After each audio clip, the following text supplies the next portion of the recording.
You are dead to me, 'cause what you said to me cut so deep, and now you're Paty, não pode? Pode. dead to me.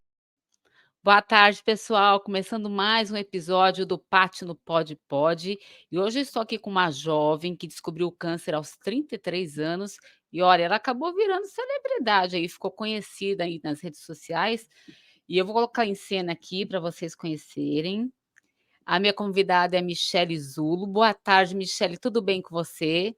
Boa tarde, tudo ótimo, Paty, graças a Deus, tudo bem. Michele, para a gente te conhecer melhor, eu também, quem está nos assistindo, conta um pouquinho da sua história para a gente. Eu sei que você descobriu um câncer de mama aos 33 anos de idade, né? Com o que Isso. você trabalhava na época? Eu trabalhava em uma instituição financeira, em um banco. Eu era gerente comercial na época, né, digital. Então, eu trabalhava nesse banco, estava extremamente feliz, era um lugar onde eu queria entrar, né, trabalhar. Então, assim, eu estava feliz com o meu trabalho, eu estava no auge, assim, lutando por uma promoção, para ser promovida, para bater metas. Então, eu trabalhava com isso, na área comercial mesmo. E como que você descobriu o câncer? Dormindo, acredita? Ai, meu Deus, acredito. Eu tava dormindo. Pois é, eu tinha colocado próteses de silicone. Tinha Uhum. há 10 meses só. E então tava tudo bem assim comigo, porque eu tinha feito os exames recentemente, né? Coisa de 10 meses atrás.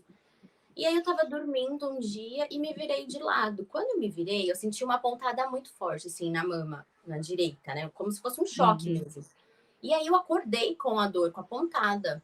Eu falei, nossa, que isso? E aí eu coloquei a mão. Na hora que eu coloquei a mão, eu já senti um caroço. E ele era grande.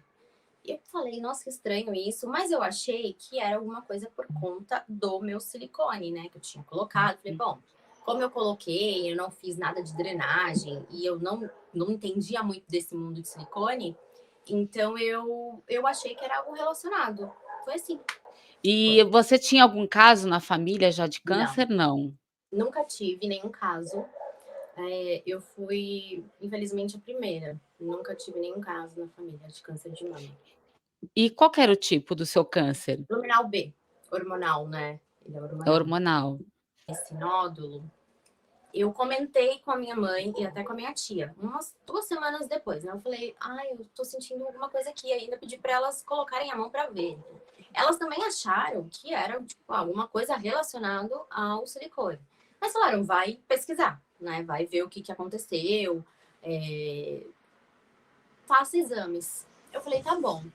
Enrolei um pouquinho, enrolei alguns dias para ir ao exame, mas marquei a consulta, fui lá e quando eu fui ao ginecologista, ele viu e falou assim, bom, você é muito nova, tem um caroço aqui? Tem, mas fica tranquila que não é nada, mas a gente vai investigar. Falei, tá bom, doutor. E eu fiquei assim, eu ouvi o que eu queria ouvir, né? O que ele falou assim, não é nada, você é nova, fica tranquila. E aí eu É o que fui. todas nós queremos ouvir quando Sim, vamos, né, ao médico. exato. Exatamente. E aí eu fiquei mais tranquila e esperei alguns dias, marquei o exame, fiz o exame. Eu sei que eu demorei 30 dias para ir pegar o resultado do ultrassom, né, que a gente faz. Esperei Uhum. 30 dias. E aí eu conversando com a minha mãe, ela falou, saiu o resultado? Eu falei, mãe, não fui ainda buscar. Ela, por favor, vai buscar? Eu falei, tá bom. E eu fui. Aí quando eu fui pegar, eu vi lá, nódulo, né? Eu falei, opa, então tá, nunca tive nódulo, tem alguma coisa aqui. Aí eu realmente falei, bom, tem alguma coisa aqui, fiquei preocupada. E aí começou mesmo a investigação. Aí eu não esperei mais. E eu sei que essa brincadeira demorou mais ou menos 3 meses. 3 meses e pouco. Meu Assim, Deus. porque eu E pra achei. gente que tá com um diagnóstico desse é uma eternidade, né. É uma eternidade. E aí até que pegou o dia que eu levei pro médico e ele realmente me deu a notícia. Então você tomava pílula anticoncepcional? Tomava. Eu tomei muito tempo a pílula, né? Na verdade, eu tomei até quando eu não tinha relação, quando eu era virgem.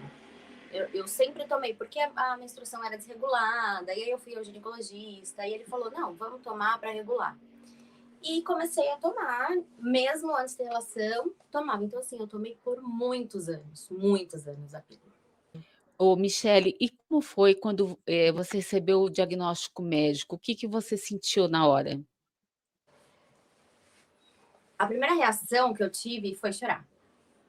Na hora que o médico falou assim, eu lembro perfeitamente daquele dia. Engraçado, né? Como a gente lembra dos detalhes, da sensação.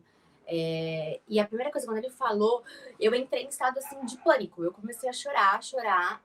A fisionomia do médico também mudou, porque ele tinha uma filha praticamente da minha idade. E eu vi que ele ficou assim, sentido, né? Foi a primeira vez que eu fui nesse ginecologista e já fui logo com uma bomba pra ele, né? Coitado, mastologista. E a primeira reação foi chorar. E ele fazia algumas perguntas para mim, eu não conseguia nem responder, eu só balançava a cabeça ou falava que não, assim, foi isso. Então, assim, eu lembro que eu chorei muito. E aí eu tava no consultório e quando ele falou né, falou que eu ia ter que fazer alguns outros exames, enfim, para agendar a cirurgia, eu fui ao banheiro, desci e fui ao banheiro para tentar me acalmar. E aí eu lembro que eu ajoelhei assim no chão do banheiro da clínica. Eu só ajoelhei assim e eu comecei a orar, Senhor, pedir para Deus mesmo, né? Me cura, me salva, me ajuda. Chorando aos prantos. Você pensou que pudesse morrer? Pensei. Naquele momento, eu pensei. Naquele momento. No decorrer do tratamento, que é muito confuso, né? A gente tem muitos sentimentos, e é uma confusão. E durante o tratamento, depois que eu comecei tudo, eu senti uma fé muito grande, Paty.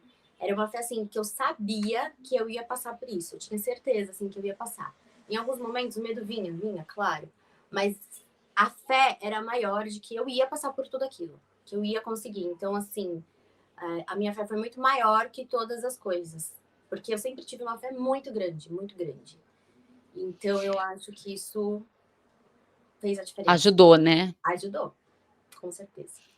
Você estava namorando na época ou não? Estava solteira? Não, eu tava casada, eu morava com uma pessoa, né, casada na época, e ele passou todo o processo comigo, né, do tratamento, da químio, da rádio. Foi parceiro, né? Foi. Hoje a gente não tá mais junto, nós terminamos esse ano, mas naquele momento de acompanhamento em químio, em rádio, ele foi comigo. Porque essa questão é muito importante para quem está passando por isso, né. Eu também, graças a Deus, tenho um apoio muito grande do meu marido, e faz toda a diferença na nossa vida, nessa caminhada, né. Faz. E até um conselho amigo, um abraço de um parente, a gente fica muito emotiva nessa fase, não Fica. fica? Fica, mas o meu problema é que foi no auge da pandemia, né? A pandemia aqui no Brasil veio em março de 2020. Eu senti o nódulo em julho de 2020 e fiz a cirurgia em novembro. Então foi um momento em que eu precisava de apoio, mas eu não pude apoio assim, ver as pessoas, né? Um abraço. Mas eu não pude, porque foi final de 2020 para 2021 inteiro. Então, eu não pude ver os meus amigos, a família era restrita, era mãe, era pai, era um tio mais próximo. Então, mas assim, o apoio deles eu tive, né? Virtual, por mensagem, por vídeo. Mas Sim. graças a Deus eu tive. Então foram 2 coisas graves ao mesmo tempo, né, descobrir um câncer e ainda tendo que tratar ele na pandemia, Foi, que era um momento foi. de isolamento social, a gente tinha medo de pôr a cara na rua até, né. Sim. Como você conseguiu lidar com tudo isso? Eu acho, assim, eu acho não, tenho certeza, né? Foi a fé realmente, né? Eu me aproximar mais de Deus, eu estar ali em contato, assim, cuidando do meu espiritual. Foi a terapia, né? Então eu cuidei da parte espiritual da minha mente e fazia terapia. Então, assim, a psicóloga me ajudou nesse momento também. E o apoio da família, das pessoas, dos amigos. Eu consegui realmente por isso, porque eu recebia muitas mensagens, todo mundo me mandando. Eu, infelizmente, não conseguia responder, porque a quimio vermelha, ela me pegou de jeito. Eu ficava 7 dias, literalmente, de cama. Então, eu fazia a cada 15 dias a quimio vermelha. Uma semana sim, uma semana não. Então, durante uma semana, eu ficava de cama, literalmente. Aí, eu ficava uma semana bem. Nessa outra semana que eu estava bem, que eu ia responder, falar com as pessoas, dar sinal de vida. Aí na outra semana eu ficava ruim de novo. Então foi esse ciclo. Mas, assim, o apoio das pessoas e me sentir amada e me permitir ser ajudada foi o que me fez, né, avançar e seguir os próximos passos. Michele, eu tô também enfrentando câncer de mama, né, passei pela quimio vermelha, tô finalizando a branca, tô na 9ª branca, faltam 3. E Deus. na vermelha eu também sofri demais, Ah, demais. O que é. mais me afetou foi a prisão de ventre. Você teve algum sintoma desse tipo? Também, prisão de ventre. Foi muito difícil. E eu Meu lembro que eu Deus. chorava, assim, eu chorava, porque foi bem difícil. Foi um Você momento pensou em que desistir alguma vez? uma vez, uma vez eu pensei, que foi na terceira químio vermelha. Eu fiz 4, né? E aí na Uhum. terceira químio eu morava no interior de São Paulo, então eu ia para São Paulo fazer o tratamento. E depois eu ficava na casa da minha mãe para ela ajudar nesses dias, né? Então eu fazia bem próximo ao final de semana, exatamente para poder ficar na casa dela e ela dar um suporte naqueles próximos dias, né? Que eram bem intensos. Uhum. E aí eu lembro que eu cheguei do hospital, da quimio após, né? E deitei assim na cama e aí eu comecei a chorar. Falei, eu não vou aguentar. Porque se for assim, desse jeito, se todas as 16 sessões fossem daquele jeito, dos mesmos sintomas da vermelha, eu falei, eu não vou aguentar. Eu não vou aguentar, não tô aguentando. Eu passava muito mal, era muito enjoo, muito enjoo, mal-estar. E aí foi nesse dia que eu chorei muito, falei, não vou aguentar. E aí o que ela fez, ela e ele, né, eles oraram por mim, pra me acalmar. Aí eu fui me acalmando e dormi. Então essa foi a única vez assim que realmente o meu corpo e a minha mente deram uma bagunçada ali, né? Então foi nesse momento que eu pensei. Eu tive um momento desse também, que eu Meu falei: Deus. "Meu Deus, me leva, eu não vou aguentar, não vou suportar tudo isso". Mas é Ai, que engraçado vermelha. como o ser humano é forte, né, o ser humano é muito forte. A gente consegue se regenerar de tudo, é até inacreditável. Quando você acha que você não vai conseguir, você sai do fundo do poço e tá aí, viva para contar a história, né.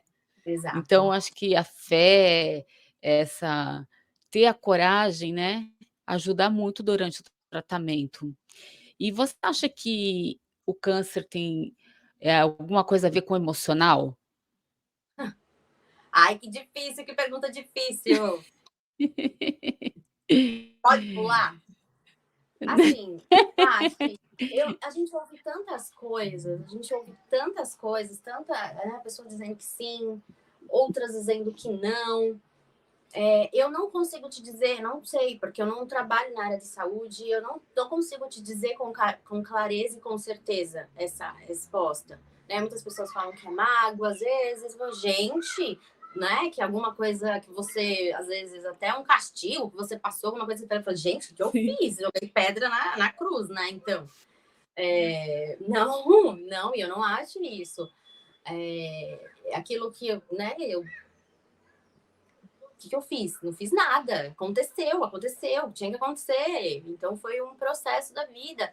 Eu acho que tem muito mais a ver, de verdade, com alimentação. Com alimentação, Uhum. porque se a gente parar para ver, quantos documentários a gente vê, quantos fatos reais a gente vê que tudo dá câncer.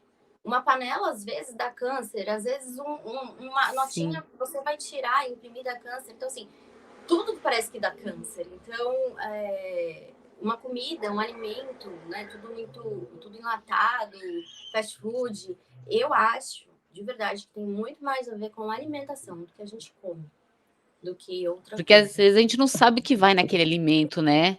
A gente come muitas Exato. vezes não lê o rótulo, nada, põe Não. para dentro e tá tudo certo. Ah, é assim, quando eu sinceramente, eu nunca lia, nunca. E hoje não é tudo que eu leio, rótulo, não. Eu vou mais pelas Uhum. pesquisas, né? O que falam, isso dá câncer, isso pode causar, isso pode não. E aí mas assim, eu nunca fui, e ainda não sou de chegar lá no mercado e olhar no rótulo o que tá dizendo. Nunca fiz isso. Você já acabou o tratamento? Agora eu faço hormonoterapia. Então, a parte de tratamento de quimio rádio, sim. Já tô no segundo ano de hormonioterapia, inclusive agora dia 16, porque eu marquei essa data, né? 16 de agosto, Uhum. 2 anos de hormônio. Então tem mais 3 anos com o exesmetano, né? Que eu tomo, que é o Aromazin. Então, ao total, 5 anos com esse. E depois o médico disse que eu posso mudar pro outro, que muitas pessoas também tomam. Eu esqueci o nome agora. Mas vai ser pro outro também comprimido, que eu não lembro o nome. Mas esses comprimidos seriam para quê, exatamente? Para Hormonioterapia? repor os hormônios? É. Isso, na verdade, né, segundo meu médico, ele falou que a parte mais importante. Então, eu aplico o Zoladex na minha barriga, que é para eu não ovular, né? Porque o exesmetano, você não pode estar ovulando, você não pode menstruar, ter o ciclo menstrual. Então, é um combo.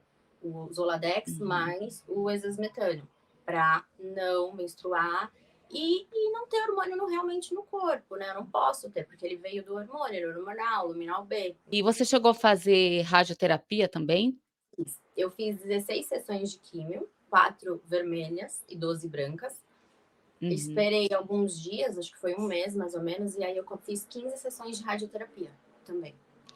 Como foi essa fase da radioterapia? Porque ainda não passei, vou passar, estou terminando a branca, vou fazer a cirurgia e vou para a radioterapia. Então tenho muita curiosidade em saber. Eu acho assim, entre químio e rádio, a químio para mim, Michele, foi mais pesada. A rádio, o que eu senti? Muita tontura.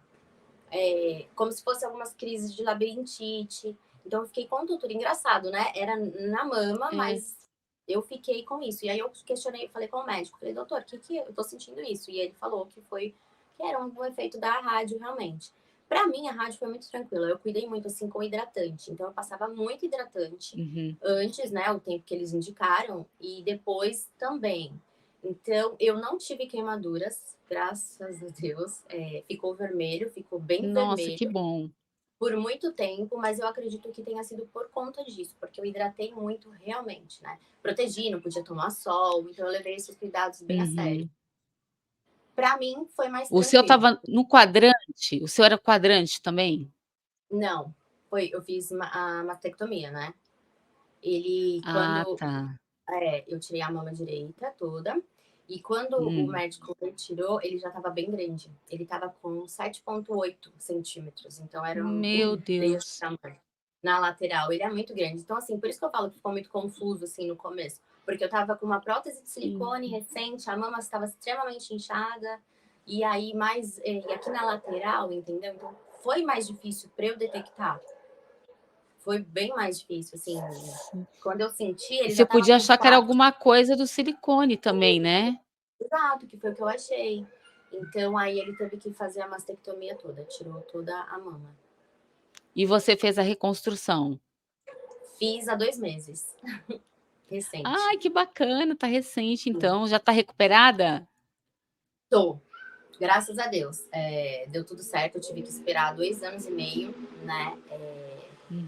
O médico logo no começo já falou para mim que eu ia ter que esperar esse tempo. Então, para mim foi um baque muito grande. Imagina, eu tinha colocado silicone há 10 meses. Eu falei, Ai, meu Deus, não deu nem para aproveitar. E aí eu fui fazer só agora a reconstrução. Foi algo assim que para mim pesou muito também naquela fase. Bem no início, assim, quando eu me olhei no espelho, foi algo que realmente pesou. Porque eu falei, gente, como assim? Mas depois, com o passar do tempo, eu nem me importava mais com a questão de usar uma blusinha ou não. Dava para ver, assim, que a diferença, né, nas minhas mamas. Ele só colocou um expansor, mas o expansor não chegou nem perto do tamanho real do meu silicone da outra mama. E agora eu fiz recentemente, há 2 meses, a reconstrução. Que bacana, fico feliz por você. E como você lidou com a questão da queda do cabelo? Olha, com 14 dias, caiu certinho. E o seu? Tá O bem? meu, eu fui um pouco mais radical, eu sabia que ia cair e eu ia ter outros sintomas, daí eu falei: "Não, eu não vou deixar a químio fazer isso comigo", e passei a máquina zero. Então eu nem vi se caiu ou não caiu, porque eu já estava sem. Já falou, já vou cortar aqui Eu o fui muito médico. radical. Pra mim foi assim, o médico falou 14 dias. Certinho, eu E acordei foi certinho. certinho. Eu olhei pra cama, tava lotada de cabelo, já me deu aquele negócio. Isso aconteceu até numa sexta, né? Sexta-feira. E aí eu olhei pra cama e falei, meu Deus. E aí naquele dia inteirinho, tufos e tufos de cabelo, né? Passava a mão assim, era, gente, surreal, assim, a quantidade que eu falava, meu Deus do céu. Aí eu já coloquei um lenço, porque já começou, só nesse primeiro dia já começou a dar umas falhas aqui, porque eu tenho pouco cabelo, eu sempre tive pouco cabelo. Então, não sei se foi mais fácil, mais visível. E aí na sexta-feira mesmo, no mesmo dia, eu já mandei mensagem pra minha família, eu falei, ó, traz uma máquina que amanhã eu vou cortar. Porque eu falei, não vou estender essa dor, esse processo. Eu já quero. Então, no segundo dia, no sábado, já foi minha família, né? Os mais próximos, e aí eu raspei a cabeça. Também, raspei tudo. Não é fácil, é um processo muito doloroso, né, Então, porque deixa a gente com a autoestima lá embaixo, né, a vaidade, assim, acaba. Você tem que sim, trabalhar diariamente aí, porque é muito complicado perder o cabelo, né. muito. E assim, Paty, eu falava, né, que uma coisa, e eu sempre vou falar isso, uma coisa é você ficar careca por opção, porque você quer Uhum. e você acha bonito e você acha legal. Ok. Agora, eu não queria. Eu não queria. E mesmo depois de ter raspado o cabelo, eu fiquei 30 dias sem me olhar no espelho. Porque pra mim, quando eu Uhum. passava na frente do espelho, eu olhava e falava... Eu assustava, tipo, porque eu não me reconhecia. Eu assustava. Sabe quando por um segundo você esquece que você tá daquele jeito? E 30 dias eu não olhava pro espelho. Eu não olhava, não olhei literalmente. E aí depois eu comecei, eu falei, bom, vamos que vamos. Aí comecei a me maquiar. Falei, bom, vou me maquiar. Comecei a me maquiar. Pra ver se eu conseguia me olhar novamente. Pra pelo menos levantar um pouco a minha autoestima. E assim seguiu.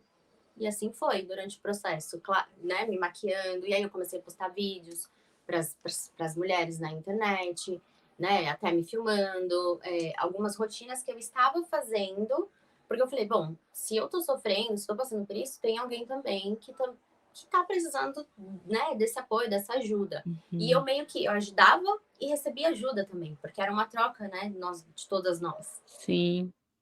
E aí eu tô E aqui no seu Instagram, eu vi até que o Marcos Mion citou você, né, viu sua história e viu? destacou sua história, é isso? Me conta, como que foi? Menina, não sei, mas foi. Não foi, eu adorei. Eu falei, caramba, caraca, que maravilhoso. Que a gente foi num evento e eu levei um livro, que eu também escrevi um livro, Aham. como coautor, Histórias que Curam, com 16 pacientes oncológicos também, né? Todos os tipos de câncer. E eu levei o livro, entreguei para algumas pessoas. Entreguei para a esposa dele, a Suzana Gulo, que estava lá também, né? E para Ana Furtado.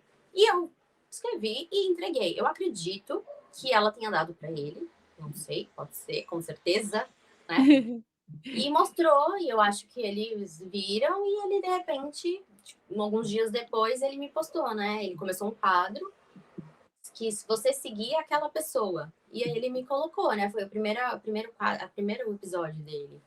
E na hora eu não Uhum. acreditei, eu falei, meu Deus, que maravilhoso. Porque até gravei um vídeo tão espontâneo, assim, Eu na assisti aqui, hora. achei muito legal. Foi muito espontâneo. Eu falei, gente, não teve nada de produção, nada de nada. Eu tava ali, falei, eu só passei um batom vermelho pra não falar que não é. Eu falei, meu Deus, eu não aparecer com essa cara. Eu passei um batom vermelho e falei, gente, não tô acreditando. Fiquei muito feliz, porque é um incentivo, né? A gente, Claro. caramba, e ele passou por isso, né? Com a própria esposa. Michele, o que que você acha que você aprendeu depois de ter passado por tudo isso? Ai, meu Deus. Eu queria não ter passado, né? Pra ter que aprender alguma coisa. Eu ia pular dessa parte da vida. Mas, assim, é muito confuso, assim, sabe, Paty? É muito louco, porque eu tive uma depressão muito forte, né? Com tudo isso que aconteceu. O meu corpo ele não estava preparado para aquilo, para receber tantos medicamentos. Os medicamentos são fortes. A hormonoterapia, para mim, foi o que mais pesou. E o Zoladex e não ter hormônios, uma pessoa com 33 anos, gente, né? Tinha muitos sonhos, muitas coisas pela frente. Tinha acabado de morar com uma pessoa, ia ter filho, e falei, gente. Então, minha cabeça, ela deu uma bugada, também por conta dos remédios, que eles são. Meu corpo teve que se acostumar, ele tem que se acostumar com isso. Um novo corpo de Michelle, é uma nova Michelle. Então, eu fiquei com depressão, eu ainda trato isso, mas assim, tô melhor. Mas uma coisa assim que eu entendi, as pessoas que importam vão estar do seu lado, que se importam realmente com você, vão ficar do seu lado até o final, independente de ter acabado o tratamento pesado de quimio e rádio. Porque acabou essa parte que você faz tratamento físico, mas assim, o mental ainda continua. Então é um processo difícil. Que eu acho que isso aqui é o que vai ditar as próximas cenas, os próximos capítulos da nossa vida. Né? Então, assim, eu vi isso realmente, que as pessoas que realmente estão ali com você, elas vão ficar, elas não vão. Né? E eu digo isso para tudo, tá?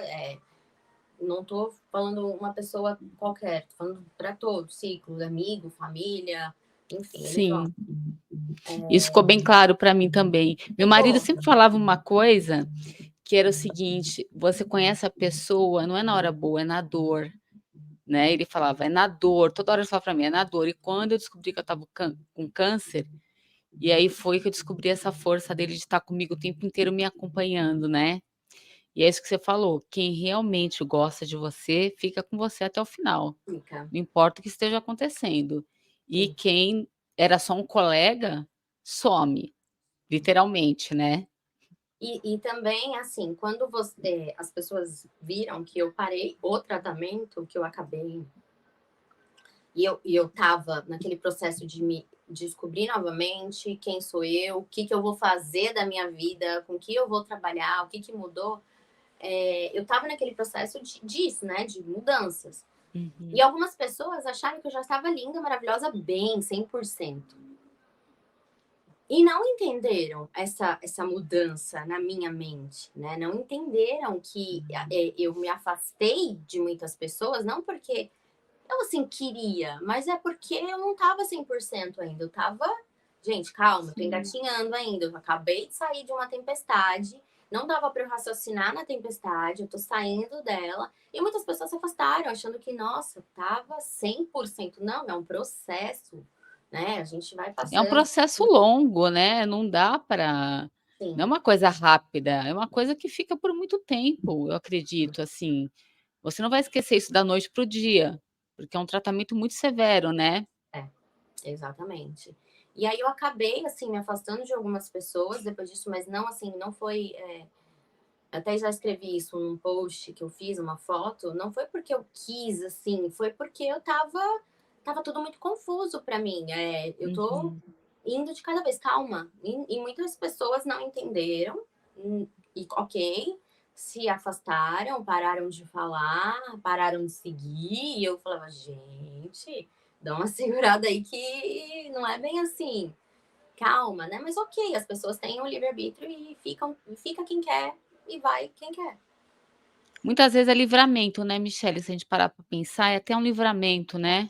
Eu acho É que um momento da gente ressignificar a nossa vida, ver o exato, que realmente vale a pena, o que não vale. A gente não é mais a mesma pessoa depois que tem um diagnóstico desse, você concorda? concordo. Não é, não é. E era isso que eu tava tentando, né, entender. Eu não sou mais a mesma Michelle. Você gosta de mim pra ficar comigo? Calma, eu sei que eu melhorei, assim, não melhorei, mas eu entendi muitas coisas, né? Hoje eu posso te dizer que com 2 anos e pouco depois eu fui melhorando muito mais. Hoje eu vejo coisas diferentes, eu, né, entendi algumas coisas, até mesmo algumas posturas que eu tava tendo antes do câncer, e hoje eu já mudei. Então, hoje eu consigo ter essa clareza, mas é aquilo, não foi todo mundo que ficou. E quando as pessoas começaram a ir embora, algumas pessoas, né, não foram todas, eu comecei a pensar mesmo e olhar, falava, gente, será que era para estar aqui? Realmente, não faz mais parte do meu processo hoje, talvez? Que pena, mas ok, né? Não faz mais parte. os valores talvez tenham mudado, as ideias, os objetivos e tudo bem. Não, né? E o que que você fez depois que passou esse processo para poder dar um significado para sua vida? Você mudou de área, procurou um outro emprego? Como você fez para ocupar sua mente? Quando eu já comecei a ocupar fazendo químio, né? Então eu comecei a fazer vários cursos, porque eu morava numa cidade onde só tinha eu e o meu ex-marido na época. E aí eu comecei a fazer cursos, né? Falei, bom, vou começar a fazer alguns cursos aqui para mexer, movimentar minha cabeça, mesmo porque eu já tinha começado a pensar, eu não quero voltar para o banco. Falei, não tem condições de trabalhar com metas e vendas, né? Enfim, eu falei, Que é não aquela dá. loucura, né? Por mais que eu amasse, não, era uma outra fase. Eu não, na cabeça não tava para ficar fazendo vendas agressivas, enfim, trabalhar com isso. E aí eu comecei a fazer cursos, me especializei cursos para a área de moda, porque foi algo que eu sempre gostei muito, né? Uhum. Então fui me especializando, fazendo cursos né, de comunicação. E de repente, assim, eu tô hoje só na internet, aí eu lancei um e-book, porque eu gosto muito de escrever também, né? Então, Aham. para mim, sempre gostei. E sempre tive essa facilidade. E escrevi o meu e-book, aos olhos de quem realmente sou, contando mais sobre a minha história, falando muito sobre o nosso lado espiritual também, né? E contando a minha história. E aí depois eu lancei esse livro como coautora, né? Histórias que curam, Uhum. com as 16 pacientes oncológicas. E aí eu comecei a fazer isso mesmo, agora também na parte da moda, que é onde eu tenho mais me dedicado mais para levar assim a autoestima, né, a parte de se vestir, de trabalhar como criadora de conteúdo, porque eu adorei, é muito legal assim, para mim assim eu sou apaixonada por isso, sabe? Em criar conteúdos. Eu acho muito legal de ter uma ideia, de uma imaginação, porque sempre tive muita imaginação bem desde criança. Então, para mim, a Aham. parte de criar conteúdos é muito bacana. É muito legal. Fico imaginando, vou lá, edito e coloco uma música de fundo e coloco uma. É muito legal. Então, eu tô agora com essa parte mesmo e esperando aí coisas boas acontecerem, né? Se Deus quiser, daqui para frente só coisas boas, né. E que recado você poderia deixar, assim, de incentivo para quem está tendo um diagnóstico agora como o nosso? Primeiro de tudo, respira. Se você precisar chorar, é o que eu falo. Chora. Não tem problema, não segure o choro. Viva aquele momento, que é um luto, né, que a gente vai passar. Ok, chorou? Não se prenda. E não perca a fé. Não perca a fé, não perca a esperança. Peça ajuda, não passe por isso sozinho. Peça ajuda, porque se você tiver um apoio, vai ser essencial e te ajudar. Faça exatamente tudo que os médicos disserem, siga à risca. Se ele falou para você fazer, não comer aquilo, passar um creme tal, ou descansar, ou fazer uma academia, faça. Siga tudo que os médicos disserem, tenta ao máximo seguir o tratamento, não faltar em químio, não faltar em rádio. E é isso, assim, não perder a esperança e tentar, naqueles momentos, assim, em que a gente vai lá no fundo do poço, ter fé que tem que ter fé, tem que ter fé. Que A fé é vai sair de lá. fundamental nessa caminhada, né. Ela ela é essencial, é essencial. E Michele, para a gente concluir, o que que você espera aí para o seu futuro? Porque você Ah, ainda é jovem, tem muito pela frente, se Deus quiser, o que que você amém. espera? Bom, eu espero ter muita paz na minha vida, para começo de tudo, quero ter paz, quero ter paz. Eu espero realmente não passar mais por isso, passar por tudo isso de novo. Por isso que eu tô tentando, assim, eu mudei muito a minha alimentação, tento ir na academia, não tô indo perfeitamente, admiro quem vai, acho lindo, maravilhoso, mas estou tentando. Eu espero de verdade dar muito certo na minha carreira, né? Que as portas se abram, porque a gente precisa trabalhar, a gente tem aí medicamentos para pagar, a gente tem terapia para pagar, a gente tem tudo para pagar e eu espero realmente que dê muito certo a minha carreira, o que eu escolhi, a decisão de ter saído do banco e seguir aqui na carreira na internet, trabalhando com moda, criador de conteúdo. E eu espero, eu também, né, um dia poder ter a minha família, segurar um bebê no colo, seja meu, da minha barriga ou não, né? Que é o que eu falo sempre para Deus. Se tiver que ser, seja da minha barriguinha ou adotar uma criança, mas é isso. Eu espero viver muitos anos aí, Paty, para contar muitas Se histórias. Deus quiser, menina, e para Deus nada é impossível, né? Não é? Eu desejo muito que se realize aí todos os seus sonhos, seus desejos. Que bom que você já passou por isso. Fico feliz de ouvir a sua história e poder compartilhar ela com outras pessoas, que eu tenho certeza que vai ajudar muito, viu? Você é vitoriosa, graças a Deus. E obrigada aí. Nós somos. E você também. Você tá linda, careca. Gente. Eu acho maravilhoso quem assume a carequinha assim. Eu assumi, mas eu me adaptei muito mais a usar lenços, né? Então, você tá maravilhosa aí. Que Deus te abençoe muito. Força e Obrigada. coragem. Se tiver momentos difíceis, vai passar por essa. You are dead to me, 'cause what you said to me cut so deep, and now you're Paty, no pode, pode. dead to me.